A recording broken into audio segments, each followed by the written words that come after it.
atau siapapun yang ingin menegakkan khilafah, saya pikir kalau kita mau benar-benar mengamalkan Pancasila, ya khilafah. Pancasila itu ya khilafah. Jadi dicek saja misalnya kerakyatan yang dipimpin oleh hikmah, itu gagasan Plato dan gagasan Aristoteles, juga gagasan Al-Mawardi, bahwa seorang presiden, seorang pemimpin itu adalah orang yang hikmah. Siapa orang yang betul hikmah? Filosof. Itu dasar. Tapi kan kita tidak. Dengan one man one vote, pertama kita sudah menyimpang dari Pancasila. Karena kita sekarang demokrasi transaksional, siapa satu suara, satu orang satu suara. Mohon maaf, Pak Amin Rais sama dengan suaranya marbot masjid, sama, nggak ada beda.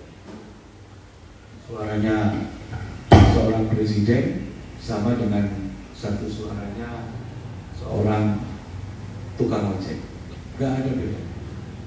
Padahal hikmah tidak begitu. Hikmah tidak begitu, musyawarah.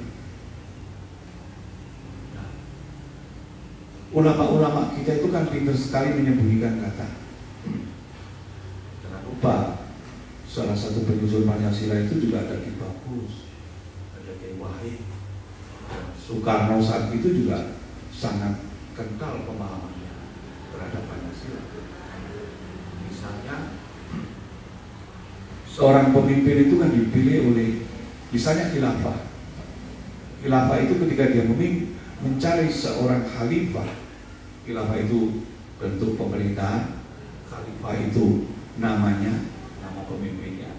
Bagaimana cara memilih seorang khalifah? Musyawarah. Dengan cara musyawarah, tidak dengan bitingan, tidak dengan one man one vote. Dan siapa yang melakukan musyawarah? Itu para, tidak saja Majelis Permusyawaratan Rakyat, itu kan sebenarnya majelis syuro. Kepada di Undang-Undang Dasar kita, Majelis Permusyawaratan Rakyat itu adalah majelis syuro. Dia yang mengangkat dan memberhentikan presiden. Presiden itu diangkat oleh MPR. Presiden bertanggung jawab kepada MPR, kepada majelis syuro. Sekarang ini kita lihat, presiden bertanggung jawab kepada siapa? Gak ada pertanggungjawaban. Dia diangkat oleh rakyat dengan cara bitingan, dan dia tidak bertanggung jawab kepada siapapun karena gak ada mekanisme. Nah, Undang-Undang Dasar kita dasar banget. Makanya sebetulnya saya ini kan tafsir, sebenarnya kita menafsirkan Pancasila. Saya sebagai Muslim, bahwa saya bilang Pancasila ini adalah buah hikmah yang ditelantarkan. Karena Pancasila ini adalah buah hikmah para ulama. Ada Ki Bagus, ada Ki Wahid. Tapi kan kemudian sekarang ada ikhtiar untuk membenturkan umat Islam dengan Pancasila. Yang pertama. Kemudian yang kedua, paradoksnya umat Islam sendiri juga belum selesai sikapnya dengan Pancasila. Ada beberapa kelompok yang menyebut Pancasila itu tauhid, musyrik, dia adalah hukum buatan manusia, mempercayainya adalah musyrik, masuk neraka, menyentuhnya saja tidak bisa. Karena itu kemudian ada beberapa kelompok lain yang memanfaatkan itu, yang menafsirkan Pancasila menurut mereka, menurut manhaj mereka, menurut ideologi mereka. Nah, ini yang paling tidak harus kita renungkan. Nah, di tengah kegalauan itulah kemudian saya melihat ada sosok seperti Buya Syafi'i Ma'arif yang kemudian sering kali menurut saya menulis tentang ideologi, menulis tentang kepribadian bangsa, menulis tentang Pancasila. Kebetulan pula beliau sebagai anggota BPIP, termasuk Yudian Latin. Nah, itulah yang kemudian kemudian hari ini kita bisa melihat, dulu ketika saya dengan Pak Sakban barangkali masih kuliah, itu buku-buku tentang Pancasila itu yang karangan Prof. Darji, Prof. Sunoto, bagus banget tuh. Nah sekarang itu kajian-kajian itu lenyap, bilang saya aja sudah kehilangan buku kok itu. Ketika saya cari bukunya Prof. Sunoto, Prof. Darji udah nggak ada sekarang. Bahkan hilang ya sudah, saya sudah tidak punya itu. Tidak tahu saya taruh di mana. Beli baru juga tidak ada, beli robek di Wiri juga tidak ada. Tulisan Kunto itu juga bagus, Prof. Kunto tentang Pancasila, Damar Jati Supanja, bagus. Tapi kemudian sekarang menghilang. Nah, yang keempat, bagaimanapun kita juga sekarang disuguhi dengan ideologi transnasional. Ada ideologi tarbiyah, ada ideologi ikhwanu yang di kalangan Islam. Kita bingung dengan radikalisme, bingung dengan terorisme. Radikal ekstrim ini juga dari kalangan kiri, komunisme, liberalisme ekstrim, sekularisme ekstrim. Wow, kita ini digempur habis. Nah, Pancasila kehilangan tempat. Gak ada sudah. Sekarang ini menurut saya kita sudah kehilangan kepribadian, kehilangan jati diri. Saya sudah nggak lihat kok di rumah-rumah itu ada simbol Garuda Pancasila, termasuk di rumah saya. Nggak ada tuh. Dulu tuh ada tuh Garuda Pancasila. Di rumah saya masih ada ya, masih bisa. Tapi tidak pakai gambar presiden. Nah kita ini kan lucu banget sebagai bangsa nggak punya ideologi. Saya pernah jadi ketua tim seleksi KPU di tahun 2005, 2010. Itu hampir salah satu lucunya, sangat lucu. Banyak calon-calon KPUD, anggota komisioner itu tidak bisa urut menyebutkan tentang Pancasila. Tidak bisa. Ketuhanan Yang Maha Esa. Dua, kerakyatannya banyak gitu. Gak bisa, kalau saya cek saja kalau tidak percaya. Dan ini kan pusat studi Islam di UIN Hidayatullah, Prof. Azrul Asa kan juga menyebut itu. Hanya 10% usia sekian sampai sekian tidak apa. Itu yang hafal Pancasila dengan ulik. Dan anak-anak milenial hampir 70% nggak hafal dengan Pancasila. Ada yang tak suruh dulu nyanyikan lagu Garuda Pancasila, nggak bisa. Saya boleh sebut loh, jangan-jangan di sini pun juga sama. Nyanyikan lagu Garuda Pancasila saya nggak bisa. Nah kita ini kan lucu banget, ironis banget.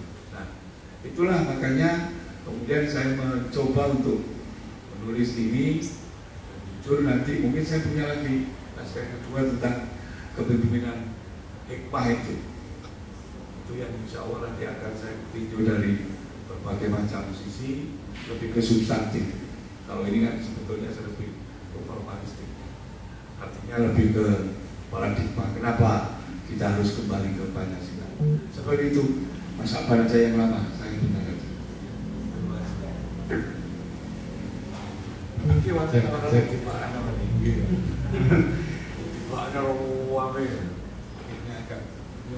Bermasalah. Oke, itu gambaran dari Pak Nurbani tentang naskah beliau tentang merebut tafsir Pancasila ini, dimana beliau menjabarkan dari kajian 3 tokoh, Pak. Kajian 3 tokoh. Nah, mungkin selanjutnya bisa dilanjut oleh Pak Sakban mungkin.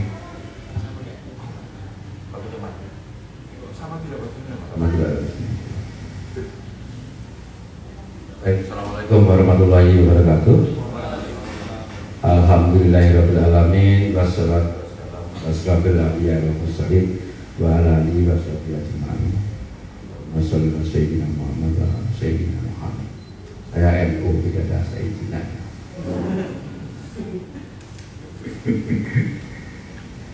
Bagi saya sebetulnya sederhana saja. Ini saya itu aman atau tidak aman itu tinggal Nurbani sama Sakban kumpul apa enggak. Saya NU, dia Muhammadiyah, kumpul selesai.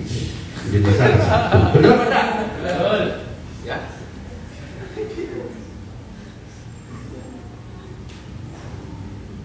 Oh, ternyata di sini belum Pak. Ya saya.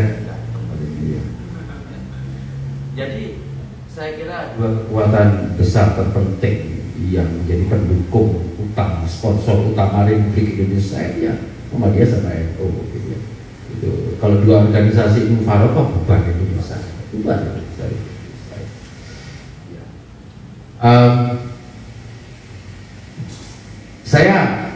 Pisau saya tajam, jadi saya tidak akan membedah buku ini. Pasti coba campur kalau saya bedah, pasti. Because of what? Because a philosopher. Gitu. Dan saya selalu cermat, indah, lurus benar, cerdik bahasa, pasti. Karena saya guru, ya. Gitu. Jadi kalau bisa bedah, hasilnya mutilasi nanti, ya. Oleh karena itu saya hargai saja, gitu ya. Keprihatinan utamanya saya setuju bahwa Pancasila itu adalah hikmah yang semestinya kita bisa rebut kembali dari siapapun. Nah, bahwa kemudian Pancasila menjadi seperti itu, saya sudah lama. Tahun 97, saya pernah menulis sebuah makalah paling panjang yang pernah saya tulis. Judulnya Pancasila sebagai Agama Politik. Itu reaksi saya atas tulisan Susan Gondi. Ya, itu yang tentang ini agak mengganggu ya. Cek. Halo. Iya, pada saat Susan Gondi menerbitkan disertasinya tentang Pancasila as legitimate power, itu saya membuat makalah panjang judulnya. Sampai sekarang masih ada. Nanti kalau misalnya diperlukan saya bisa share gitu ya. Itu sangat panjang. Kesimpulan saya, Pancasila is not a civil religion. Pancasila itu state ideological apparatus ketika itu. Ya. Jadi Pancasila itu selalu digunakan sebagai aparat ideologis. Gini. Manusia itu dibagi menjadi dua, ya, lahir dan batin. Untuk menguasai manusia, Anda bisa masuk lewat pintu lahir, bisa masuk lewat pintu batin. Pintu lahir namanya koersi, pintu batin namanya hegemoni. Ya, gitu. Nah, pintu untuk masuk menguasai meruda paksa lahirmu, itu, namanya coercive power itu namanya RSA, ya, namanya ya, repressive state apparatus. Tentara, polisi, penjara, all of them can be categorized as repressive apparatus Yang digunakan oleh negara. ini penguasa. Khawatir saya pernah jadi balap selama 1 semester, wajib lapor selama 1 semester karena saya melawan Orde Baru, santai saja ya. Itu kenapa saya tidak menjadi pegawai negeri, walaupun saya punya peluang besar menjadi pegawai negeri kayak siapa namanya ketua Lapasila kemarin, siapa namanya? Rasid Al-Ato, katakan saya ya. Jika saya khawatir saya sudah biasa itu di penjara juga sudah biasa. Itu. Dihormati di RBC juga pernah sekali, ya. Nah, jadi if you want to exercise your power to certain person, you can use first masuk lewat pintu lahir tadi, memperkosa lahirmu lewat apa? Senjata, polisi, penjara dan sebagainya. Dan yang kedua itu adalah merekayasa batinmu. Jadi gampangnya kalau nggak bisa digepuk ya dibujuk, kalau nggak bisa dibujuk digepuk. Menguasai itu begitu. Nah, kalau Pak Harto menguasainya itu dibujuk dulu. Kalau nggak bisa digepuk, itu Pak Harto, ya. Gitu. Jadi beliau itu sangat menggunakan dua hal itu, ya. Itu sehingga yang terjadi kekuasaannya dibangun di atas intimidasi, ya gitu. Nah, kemudian yang saya sebut tadi sebagai ideological apparatus yaitu piranti ideologis untuk merekayasa batinmu supaya mau dikuasai secara sukarela. Supaya mau dikuasai secara sukarela. Iya sukarela betul kok waktu itu ikut penangkaran P4, ikut Persimu P4, ikut Lemhanas gitu ya. Gitu. Itu semua kan sebetulnya kan supaya bisa dikuasai. Gitu. Di belakang ada lulusan Kanas itu, Ketahanan Nasional S2 UGM di belakang. Ya, jadi itu pasti seperti itu. Tapi tidak usah khawatir, tas saya juga ada logonya Tanhana Dharma Mangpa. Jadi nggak usah khawatir. Ya itu jadi anggota Dewan Pertahanan juga. Gitu. Ya. Jadi waktu itu saya pikir bahwa Pancasila betul bisa menjadi civil religion, seperangkat keyakinan bagi kita untuk menyelenggarakan kehidupan bernegara. Tapi ternyata tidak. Setiap kali ganti rejim, Pancasila itu ternyata hanya sekedar menjadi alat, gitu. Sekedar menjadi alat untuk menguasai. Ya, Pak Karno begitu, Pak Harto apalagi, ya. Gitu. Kemarin saya diundang sama si Dr. siapa?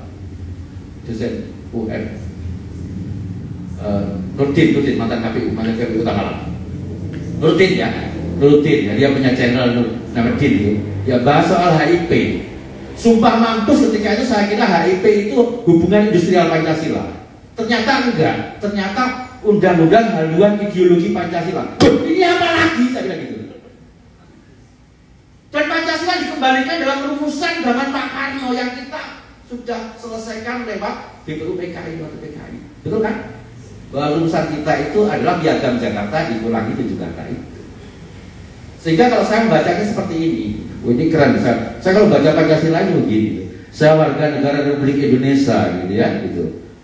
Tidak takut sama sekularisme, tidak takut sama pluralisme, karena saya punya Tuhan yang Maha Esa.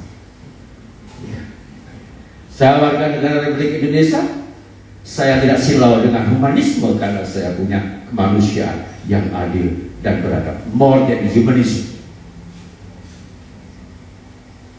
Saya juga tidak silau dengan chauvinisme, apalagi nasionalisme, karena saya punya persatuan Indonesia. Remember, persatuan Indonesia is more than nation. Because of what? Because Indonesia consists of more than one nations. Pura-puranya saja kita sebut etnik, padahal nation, gitu ya. Nggak ada pembenaran bahwa kamu sama dengan orang Papua, nggak ada. Secara genetik sama sekali berbeda kan? Saya dengan teman-teman Papua itu. Jadi kita apa? Ya sudah, kita adalah orang Indonesia. Selesai. Persatuan Indonesia. Kita tidak dipersatukan oleh masa lalu, itu loh. Kita dipersatukan oleh masa depan.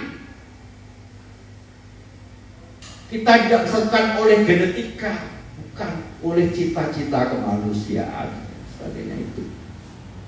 Yang saya maksud. Nah, kemudian saya juga tidak silau dengan demokrasi, karena saya punya rakyatan yang dipimpin oleh hikmah. You know hikmah? Lesson is the highest knowledge. Ya, saya biasanya kalau mengajar itu selalu saya bagi dua. Ada knowledge, ada lesson. Oke, saya jelaskan dulu knowledge-nya mengenai Darwin. Kita itu berkembang, kita itu ada karena seleksi alam. Nah sekarang pelajarannya bagaimana? Nah, itu lain lagi. What lesson we can take, itu hikmah. Jadi kalau ma'arif itu di bawah. Jadi pengetahuan itu ma'arif. Betul-betul Pak ya? Ma'arif itu acquired knowledge ya. Pengetahuan yang bisa kita gapai, gitu ya. Kemudian ada yang namanya hikmah kan? Hikmah itu untuk menjalani kehidupan. Hikmah itu pengetahuan yang bisa digunakan untuk menjalani kehidupan. Nah, itu tertinggi, dipimpin oleh hikmah, bukan oleh suara bintingan.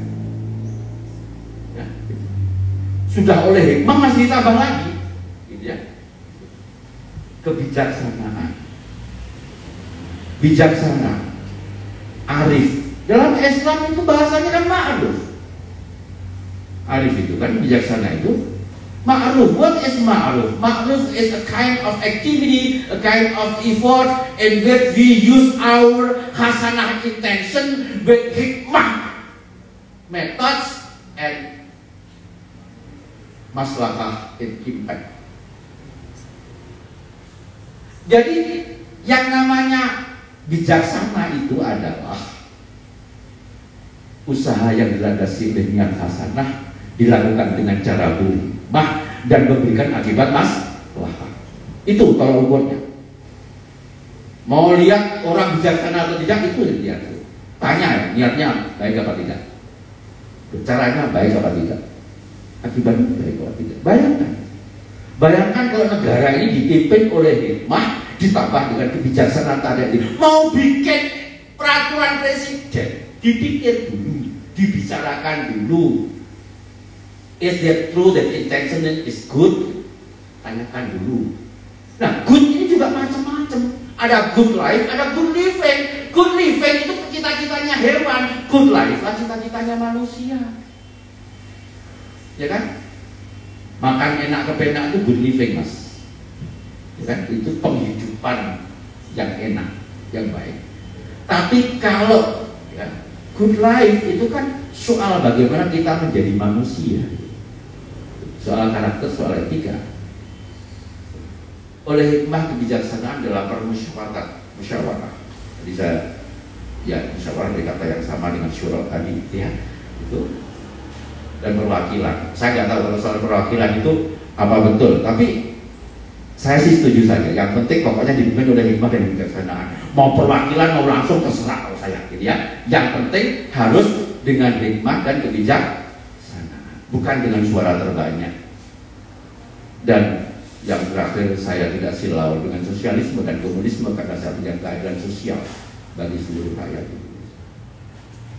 Ringkas sudah, saya baca seluruh ideologi dunia itu dalam satu ungkapan Pancasila tadi itu. Nah, yang saya sering risau, Mas Nurhani, ini anak-anak muda itu sering melihat Pancasila dilihat sebagai warisan dari masa lalu, bukan dari masa lalu. Salah, Mas. Pancasila itu masa depan.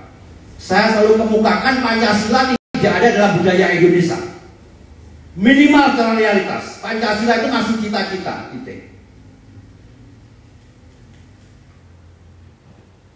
Pancasila itu bukan warisan, bukan beban dari masa lalu. Jangan dianggap beban sejarah. Itu cita-cita kita ke depan. Mengapa demikian? Kalau dia mengatakan Pancasila adalah warisan leluhur, omong kosong. Mari kita teliti. Saya ahli bahasa. Pancasila bahasa apa? Indonesia? Melayu? No, Sanskrit. Ketuhanan yang Maha Esa, Tuhan Melayu, Maha Esa Sanskrit.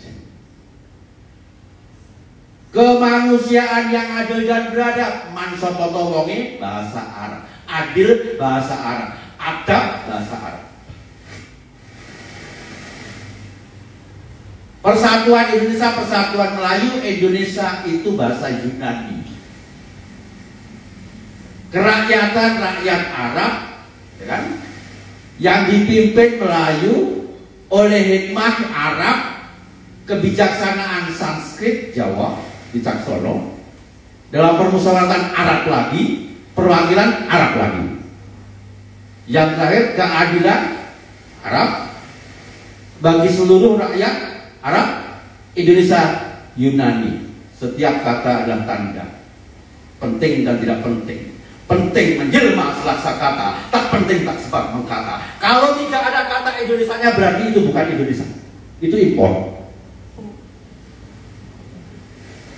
Ya. Kenapa kita nggak punya demokrasi? Karena kita memang nggak punya sejarah demokrasi.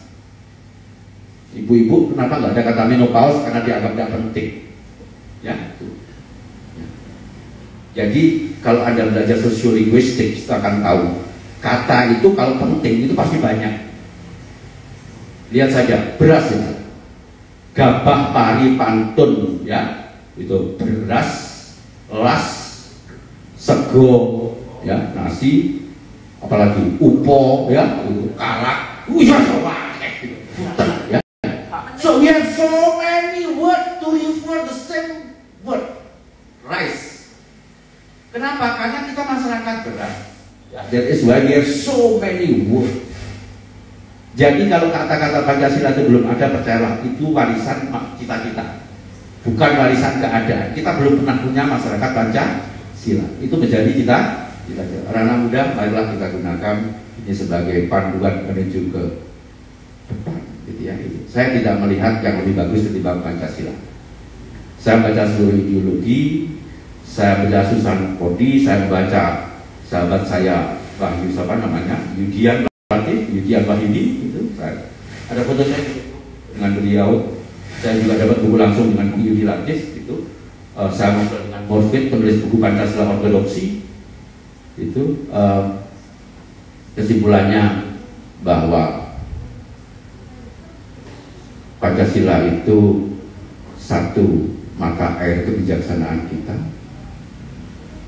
dan tentu saja sumber hukum negara kita. Dalam bahasa Islam saya sering kemukakan, mudah-mudahan bisa segera saya tulis buku Mabadiul Indonesia. Pertanyaannya, kam arkanul Indonesia? Arkanul Indonesia di khamsatun. The first one is ketuhanan yang Maha Esa, gitu ya, gitu. Jadi saya sedang digoda sama teman-teman NU untuk menulis buku itu. Jadi itu. Jadi saya sedang digoda untuk menulis buku Pancasila in Arabic. Ya betul. Gitu. Ada yang sudah mau terjemahkan, ya Pak Malik, Dr. Malik, namanya. Jadi Pancasila adalah sifat wajib bangsa Indonesia. Hilang sifat wajib, maka hilang keindonesiaan kita. Seperti hilangnya sifat wajib dalam sifat Tuhan, maka dia bukan Tuhan lagi, pasti Tuhan palsu. Ya. Kalau Tuhan tidak memiliki sifat wajib itu pasti Tuhan palsu. Dan yang berikutnya, Pancasila adalah rukun kebernegaraan kita. Kita bela pemerintah dengan Pancasila, kita hancurin pemerintah juga dengan Pancasila. Ya, gitu ya. Itu Pancasila adalah Santiaji perlawanan rakyat semesta. Salam Pancasila. Gak salah nih, gak salah malah itu sih hongkong malek. Oke.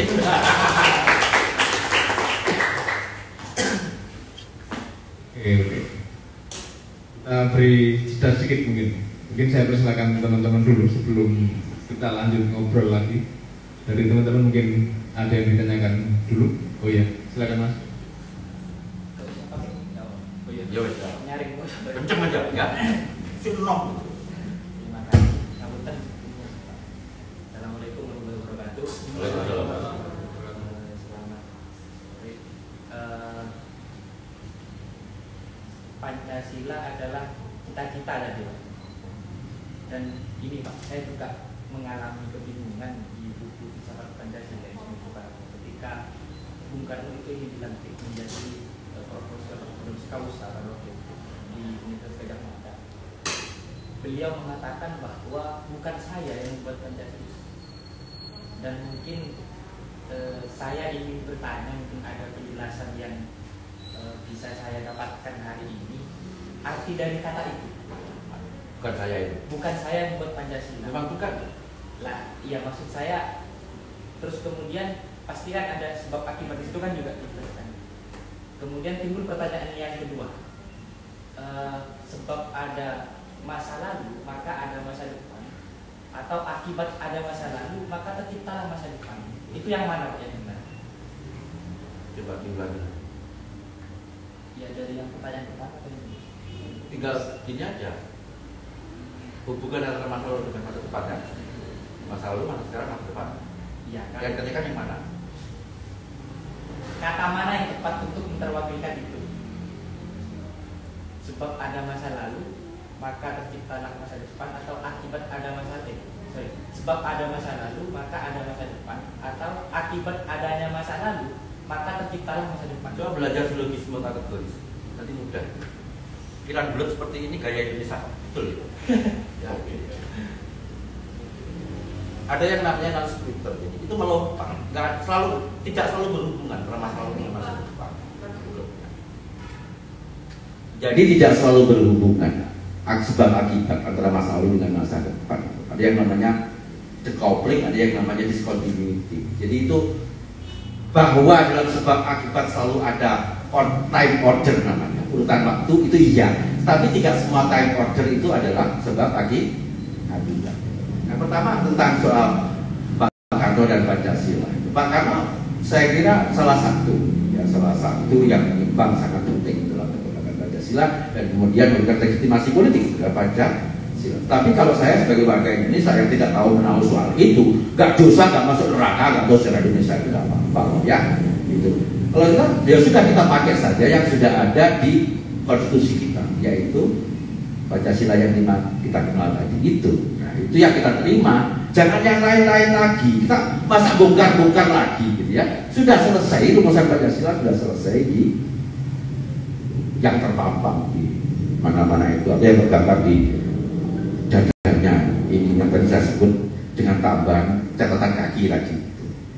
Kemudian mengenai masa lalu dengan masa depan, kalau saya itu begini saja.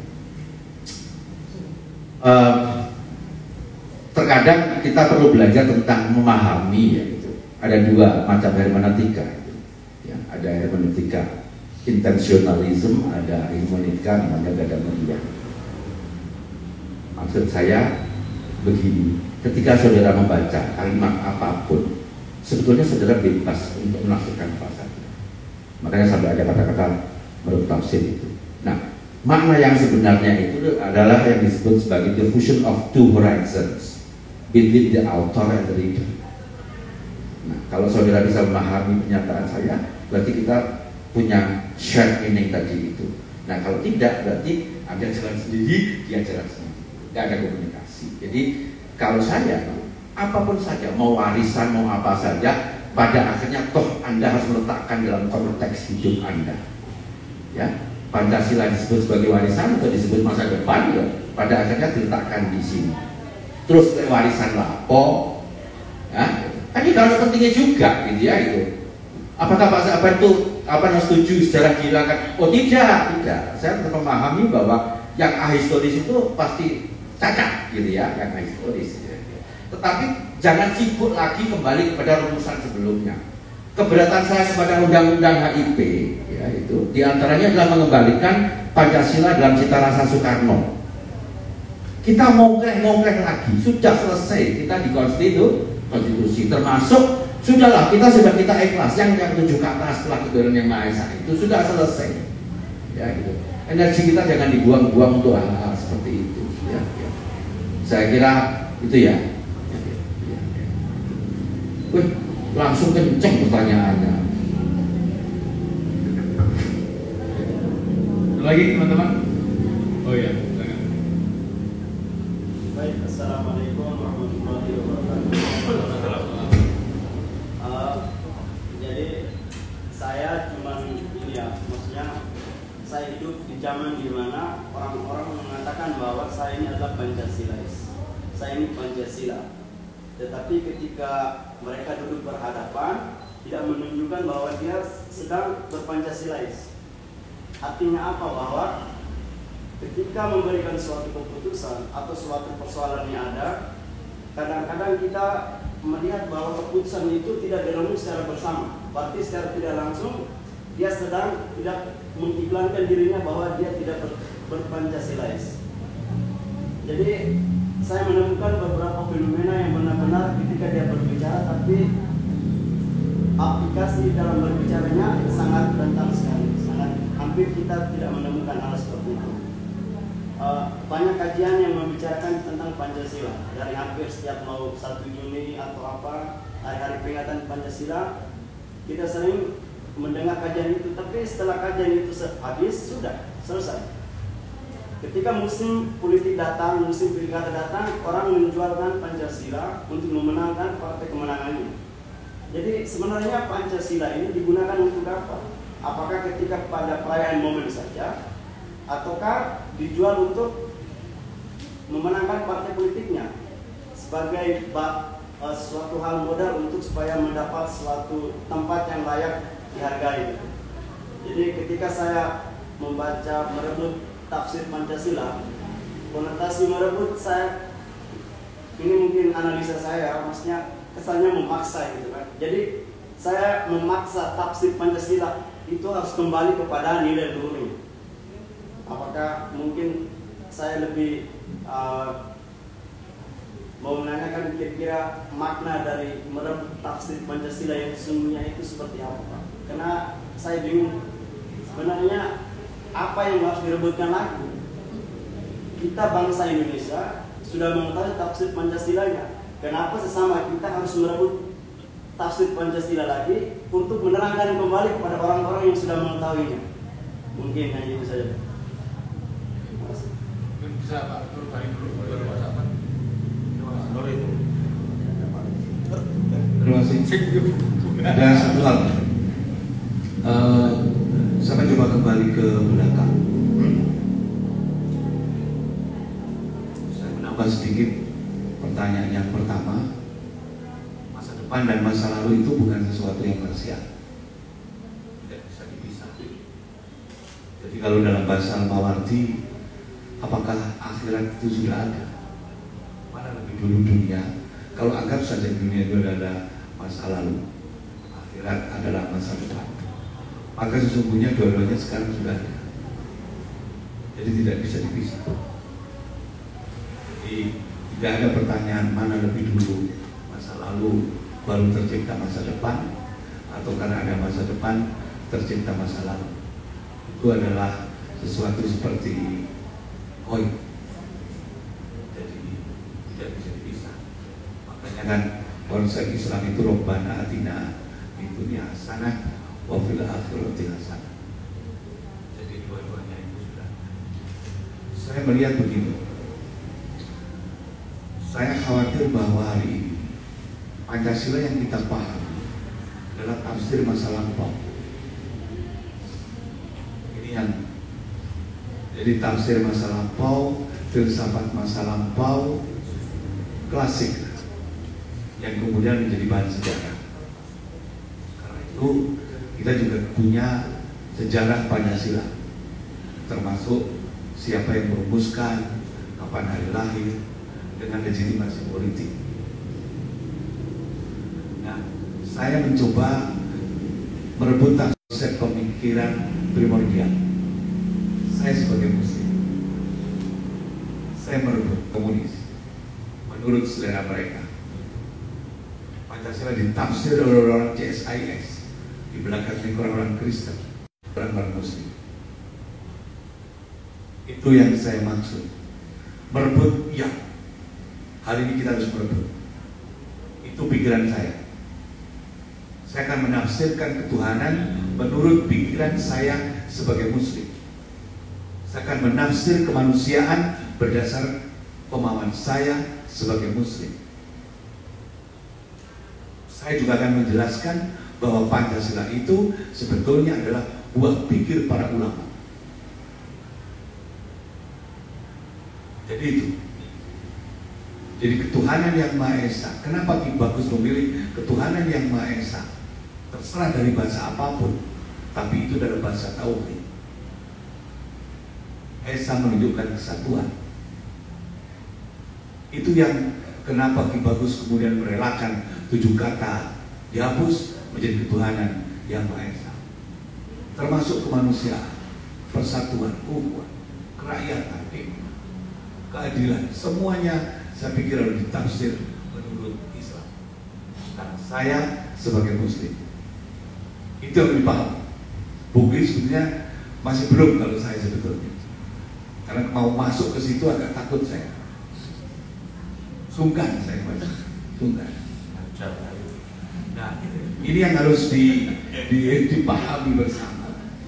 Karena kemudian ketika Pancasila di tangan Aidit atau di tangan orang-orang ateis bisa menjadi Trisila dan Ekasila. Bergantung siapa yang tafsirkan. Karena menurut saya Pancasila itu seperti rumah kosong, bergantung siapa yang huni. Yang huni Kristen, jadilah dia Kristen. Yang huni Pak Harto, jadilah seperti rezim Pak Harto. Maka sekarang kita harus merebut tafsir itu. Nah, ada 2 hal.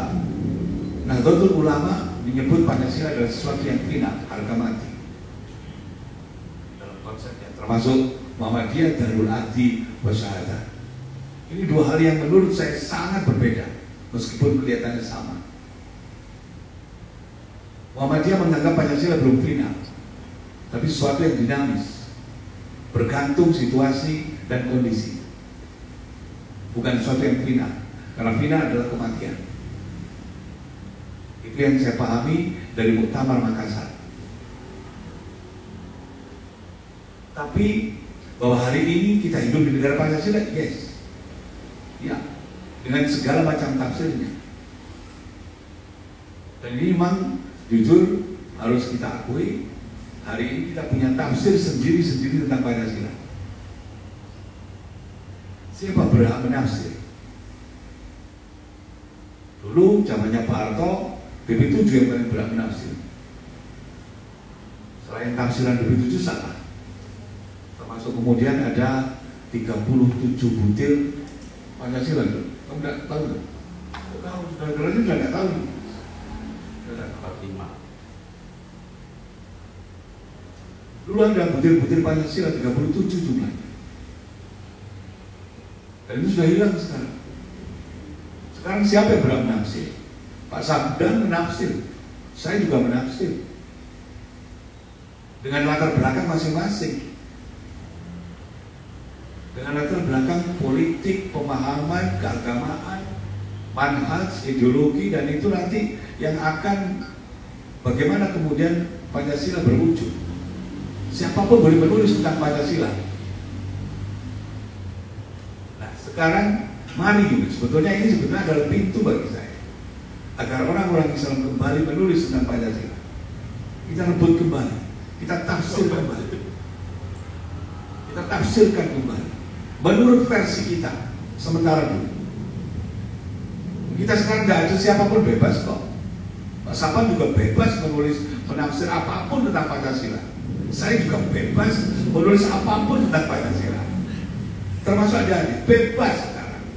Boleh saja. Boleh saja. Kita nggak ada itu. Nggak ada larangan sekarang. Nah, ini yang makanya sebetulnya kalau jujur di akhir sebetulnya pada finalnya saya sebetulnya menginginkan kembali ke UUD 45. Pada akhirnya ini yang bikin negara kita ini kacau itu karena amandemen itu.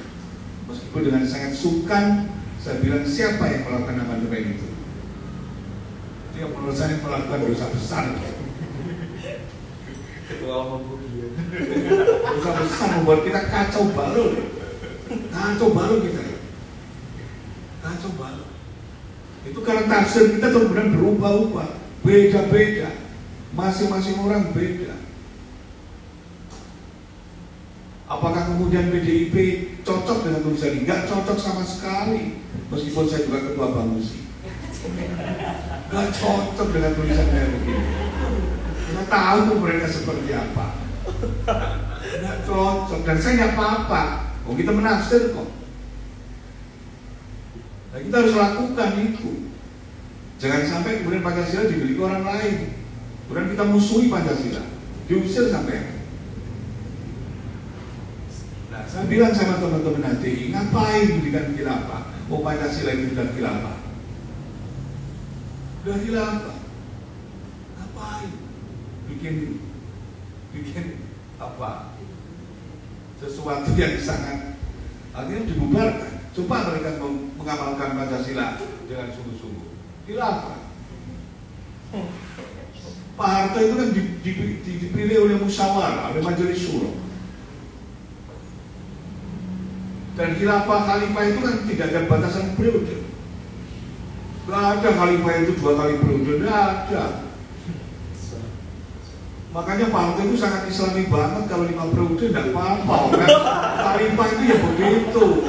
Gak ada khalifah 2 periode, 3 periode, dibatasi 4 tahun, 5 tahun, tidak ada. Ini kan tafsir saya kan? Ya apa loh. Ini tafsir saya. Tafsir saya tentang Pancasila, tentang khalifah. Sri Sultan Hamengkubuwono itu juga Sayyidin Panotogomo, khalifah.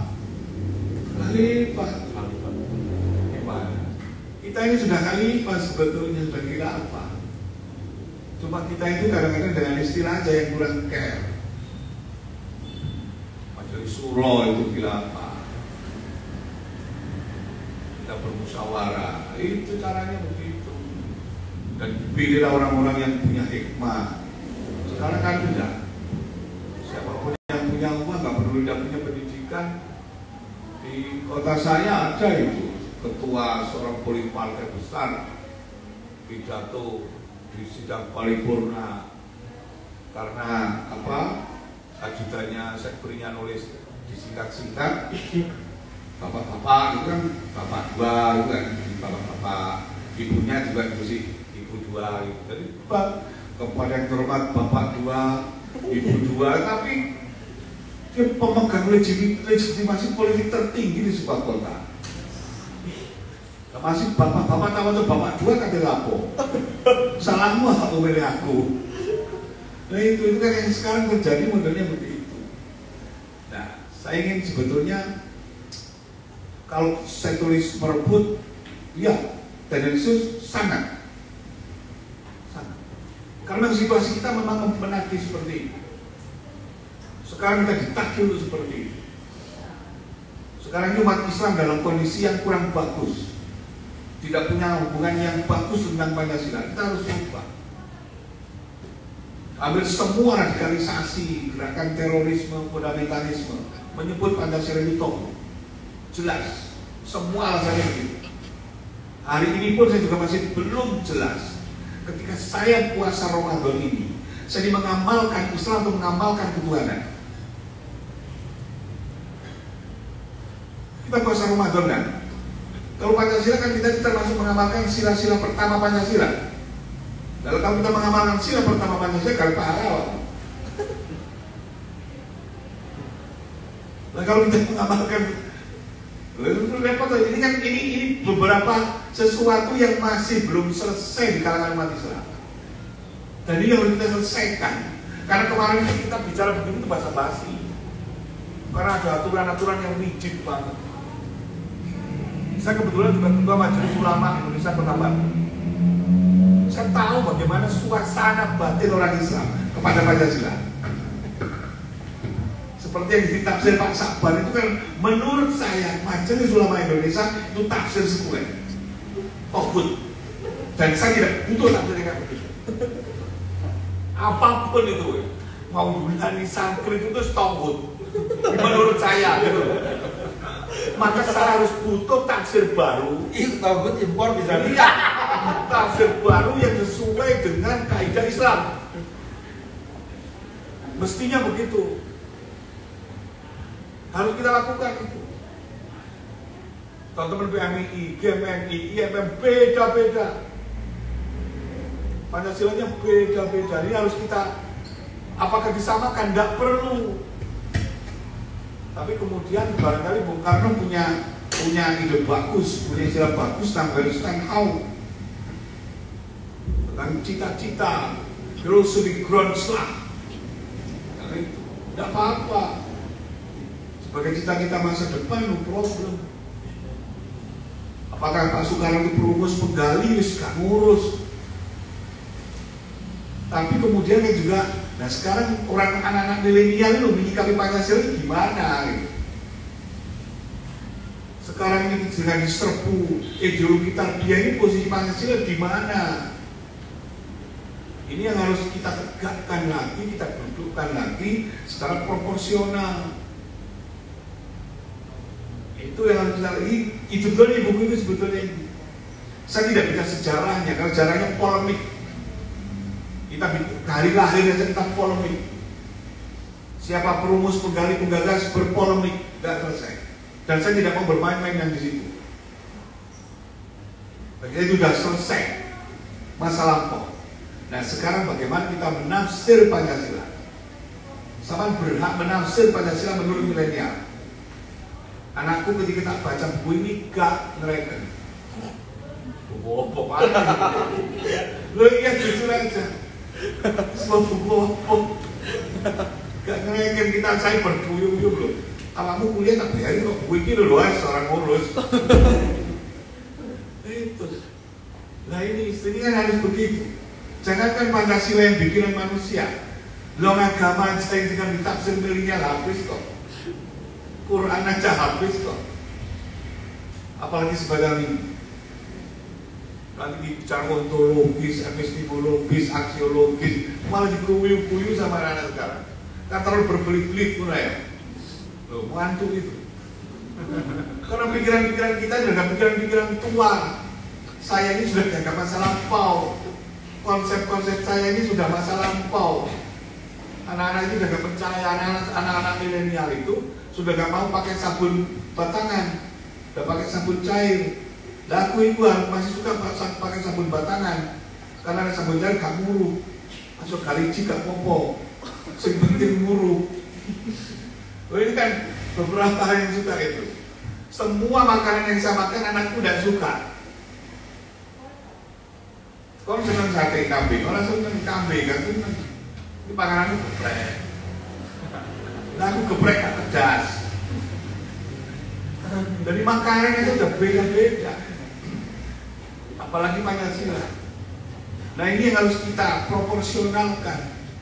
Dan saya tidak berharap menyatukan pendapat, menyatukan pemahaman, no, nggak ada. Mari kita tafsir masing-masing. Ini hanya menginspirasi untuk siapapun bisa menafsir. Menurut selera. Pesta kamu. Rebutan. Woi, rebutan nih. Rebutan ditafsir. Itu kita saya buka wacana, buka paradigma. Bukan penafsiran saya yang paling benar, bukan penafsirannya Pak Saban yang paling benar. Pikiran-pikiran Pak Saban pun itu kalau dibaca milenial juga ketawakan loh. Jangan dikira. Karena itu sudah merusak banget, klasik banget. Anak-anak milenial tidak pikir begitu sekarang. Tulisan-tulisan saya viral itu karena saya melampaui batas. Kalau pakai pakem aja EYD gak payu, Mas. Gak payu. Tulisan-tulisan sekarang harus suka melompat-lompat. Sekarang anak sekarang tidak suka baca buku, tapi lebih suka baca status. Ya, matinya buku, matinya kepakaran, sudah selesai. Sekarang semua sudah berat jadi pakar, berat jadi ulama. Wong ulama jadi protes kalau sopo ya, kalau tahu bocor kita atau bocor. Nah, tapi kan seperti itu ya sekarang yang terjadi. Ini harus kita apa? Harus kita sadari realitas. Terima kasih. Mungkin langsung dilanjut Pak. Baik. Tadi yang Mas ceritakan tadi kan apa yang sudah saya ceritakan, bahwa ternyata kan kemudian Pancasila itu oleh setiap rejim digunakan. Itu artinya di oleh setiap individu. Itu hanya sebagai apa namanya piranti kepentingan yang sering terjadi apa kita ya, tentang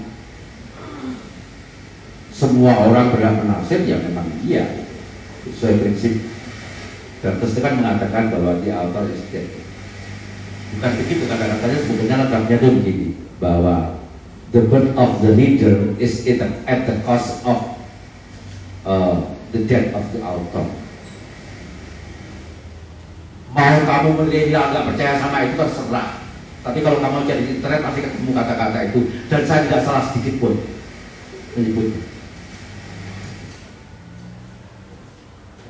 Jadi bahwa kemudian oleh setiap rejim, oleh setiap orang itu ditafsirkan semena-mena, kemudian digunakan seperti itu. Coba misalnya gini, saya ingin tanya sedikit saja. Dalam pikiran saudara, ketika saudara mendengar kata-kata ketuhanan yang Maha Esa, kira-kira isinya apa? Tuhan satu terus kenapa? Ini milenial. Milenial ini gak payu nulis apa? Tuhan, ketuhanan yang Maha Esa, coba katakan dalam 5 kalimat.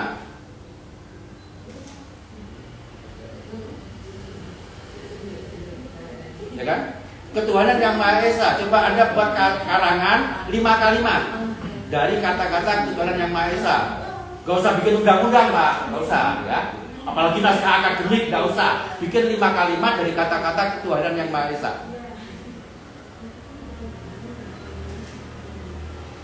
Gak berhak bicara Pancasila.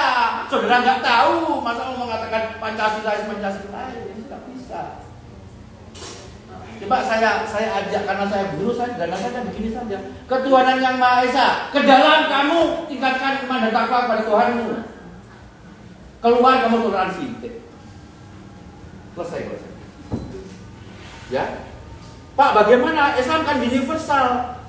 Universal menurut keyakinanmu. Ya, ketika ketemu sama orang yang namanya Nur, apa namanya? Nur Bani itu, gitu, Anda boleh berbeda kan? Jadi akhirnya mengalami apa? Dalam filsafat, walaupun filsafat gak payu, namanya partikularisasi.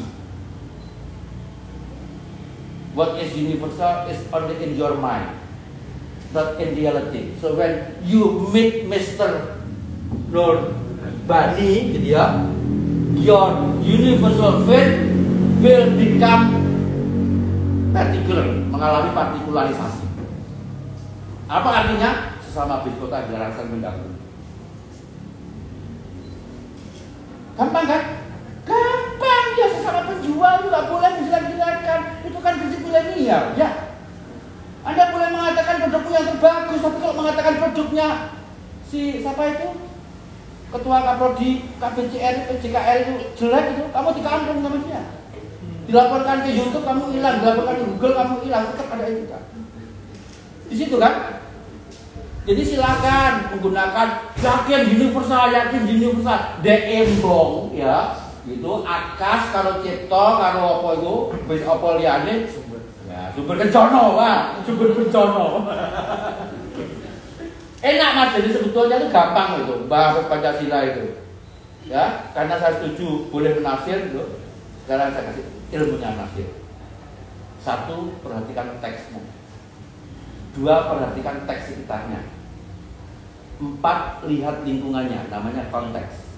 5, bandingkan dengan teks-teks lain. Itulah textual meaning, co-textual meaning, contextual meaning, yang berakhir intertekstual. Itu yang Pak Saban lakukan. Gak usah khawatir, Pak Saban lebih mulia ketimbang kamu. Ya, tanya ini. Saya ke kampus pakai celana pendek biasa. Ya itu tanya ini, murid saya itu. Tapi murid di sekolah, saya punya sekolah namanya Sekolah Indonesia Bernalar.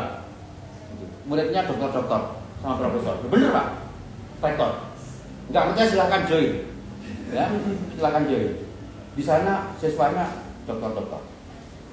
Jadi kalau kamu masuk gitu ya, itu ya ini milenial cek-cek kalau yang seperti ini gitu ya. Milenial beneran itu bicaranya sudah autonoetik, noetik sama noetik itu kesadaran hewan, ya, kemudian anoetik kesadaran hewan, noetik itu kesadaran manusia, autonoetik itu kamu bisa melintas waktu, masa lalu, masa sekarang, masa depan. Anda ya, jadi isi kepala, gak akan rugi. Jangan percaya sama Nurbani, gak butuh itu, tetaplah baca kita. Ya. Walaupun kamu setiap hari diancam para ustadz bahwa puasamu hanya dapat pahala, gak dapat pahala, cuma dapat tempat lapar dan tetaplah puasa, nekat saja, ya, tetap puasa. Supaya apa? Supaya Pak Nurbani bisa mendoakan taqabbalallahu minna wa minkum. Kenapa? Kalau kamu nggak melakukan, didoakan jauh dari malaikat. Arek gak poso tak kabulnya apa nih, ngono ya. Jadi tetaplah baik ya, tetaplah baik. Mau milenial mau apa saja gitu, nanti itu yang akan berlaku adalah kebaikan. Menafsirkan Pak Nurbani, jadi silakan, saya setuju ditafsirkan secara merdeka gitu ya. Tapi perhatikan teksnya, itu namanya textual interpretation ya. Gitu ya. Yang kedua itu kotekstual, perhatikan teks-teks sekitarnya.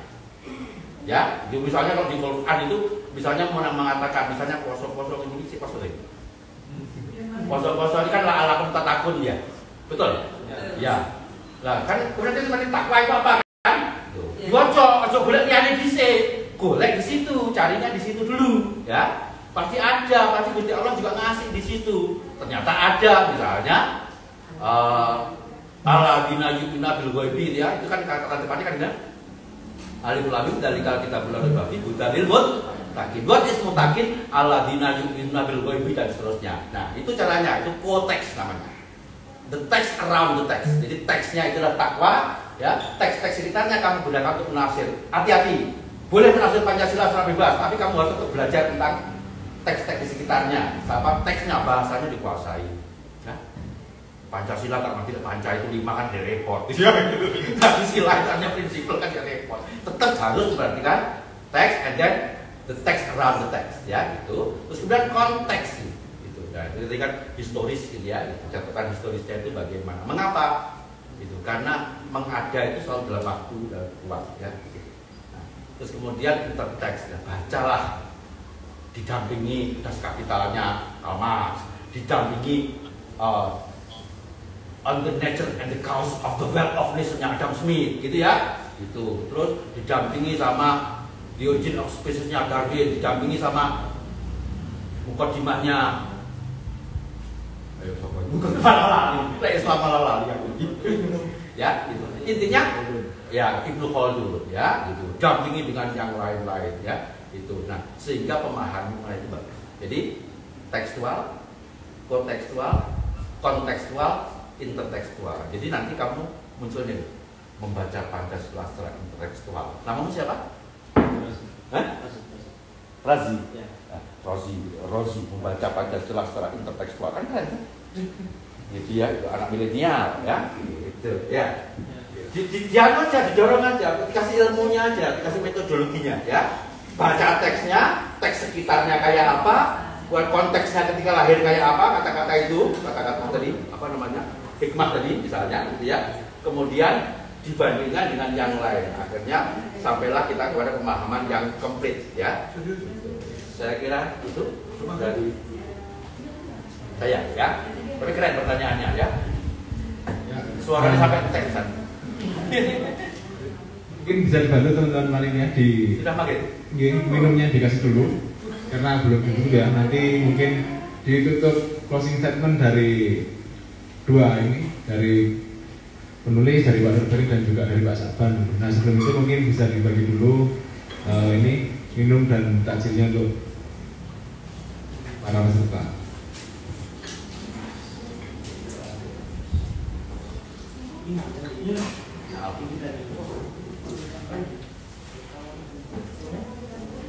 Nah, sembari Nurbani untuk ngasih penutup. Oh, saya. Tunggu bukunya Pak Saban ya, gitu. Ya. Nanti mungkin judulnya Pancasila Santiaji Perlawanan Melawan Semesta ya. Saya kira itu.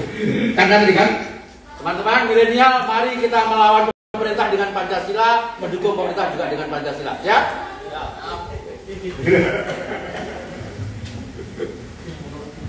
Terima kasih. Saya sangat bersyukur bisa Sama-sama, terutama terima kasih kepada Pak Saban dan penerbit Merah Book. Ini kita pertama ya. Buku pertama, selamat, semoga ini menjadi terbitan pertama, kedua, ketiga sampai ke 1000. Jadi sebetulnya buku-buku itu kan semakin tidak laku, buku juga semakin hilang dari peredaran karena orang lebih suka baca yang lain. Ya ini kan juga saya pernah bertanya kepada beberapa orang, ketika kamu ketemu Rasulullah, kira-kira apa yang kamu? Kalau saya dengan Pak Saban akan jawab, saya akan minta doa ibu saya, orang-orang tua yang sudah mau mati. Tapi kalau milenial ya saya rugi. Tapi itu kan ada alasannya tuh, sahihnya ini. Saksinya. Ketemu Rasulullah saya buat status. Kalau itu realitas. Ya memang gimana lagi kita sudah hidup di zaman seperti ini. Ya termasuk ketika apa itu Pancasila itu ya. Kalau saya jawab apa itu Pancasila, satu kata untuk Pancasila, saya jawab gak penting. Itu. Kalau saya jawab Pancasila itu Pancalima, sila wae macam-macam. Karena saya orang tua. Tapi saya jawab gak penting. Sudah.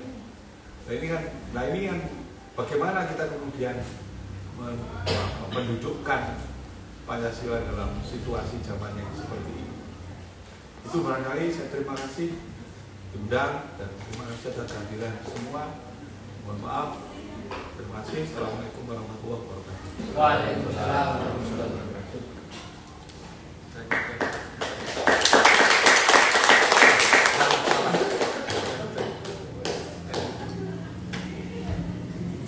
Ya, terima kasih teman-teman semua.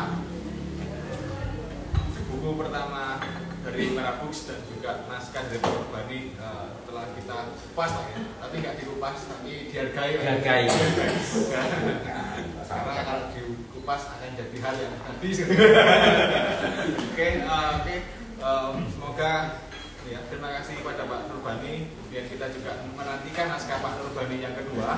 Insya Allah akan terbit dengan judul Ternyata Saya Bukan Tuhan. Itu adalah kumpulan tulisan Pak Nurbani dari tahun 2017 hingga tahun 2021. Insya Allah akan terbit di bulan depan pasca Lebaran. Mungkin nanti kita bisa bertemu lagi di edisi atau tempat lain ya. Dan juga saya mengucap terima kasih kepada Pak Sakban Rosidi yang mungkin dari kami penerbit juga menghubunginya kurang pantas ya, karena lewat Mas Riki terlebih dahulu kemudian baru disambung dengan kami. Tapi saya juga terima kasih terhadap Pak Sakban bersedia hadir di sini dan juga memberikan gambaran yang cukup baik bagaimana dinamika Pancasila untuk kita semua. Dan juga beruntungnya di forum malam hari ini dua tokoh di depannya ada dua tokoh dari Muhammadiyah dan dari NU gitu. Indonesia selesai juga. Karena di RBC juga merindukan kehadiran ini tokoh-tokoh itu gitu ya. Karena selama ini forum-forum di RBC selalu diisi oleh orang-orang Muhammadiyah. Alhamdulillah hari ini melalui penerbit Marabuk kita bisa menghadirkan tokoh NU di RBC gitu. Ini juga salam dari Bapak Direktur RBC Mas Subhan Setowara kepada Pak Sakban yang telah bersedia hadir. Beliau tidak bisa hadir hari ini karena masih ada agenda kajian Ramadan di kampus, betul Pak? Ini barengan agendanya. Dan juga harapan saya ke depan mungkin naskah-naskah Pak Nurbani juga bisa diberikan lewat Marabuk. Pak Sakban jadi tawari. Nanti Pak Sakban naskahnya bisa diterbitkan di Marabuk juga. Oke, itu dari saya. Kemudian habis ini untuk teman-teman bisa menikmati buka. Insya Allah dari panitia sudah menyediakan makan untuk berbuka, bisa diambil di sebelah kiri. Dari saya terima kasih, kurang lebihnya mohon maaf. Assalamualaikum warahmatullahi wabarakatuh. Waalaikumsalam warahmatullahi wabarakatuh.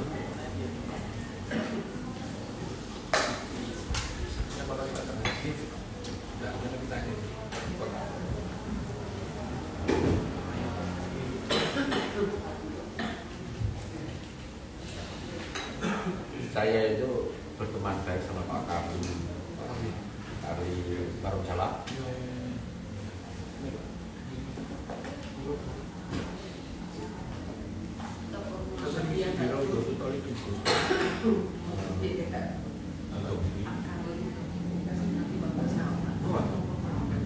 Ini musolanya di mana?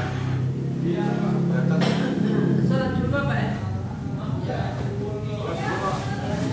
Nikmatnya berbuka. Ojo sombong nikmatnya berpuasa, nak kon poso terus kon. Semua bukti nikmatnya puasa. Kon poso terus apa kok? Nikmatnya berbuka. Ki.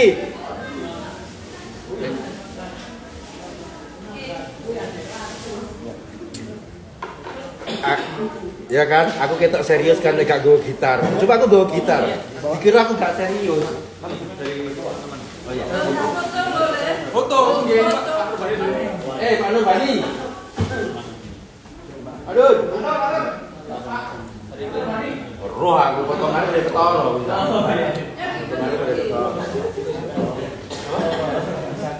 Ada gayanya ketoro. Pokoknya sing tendel saya.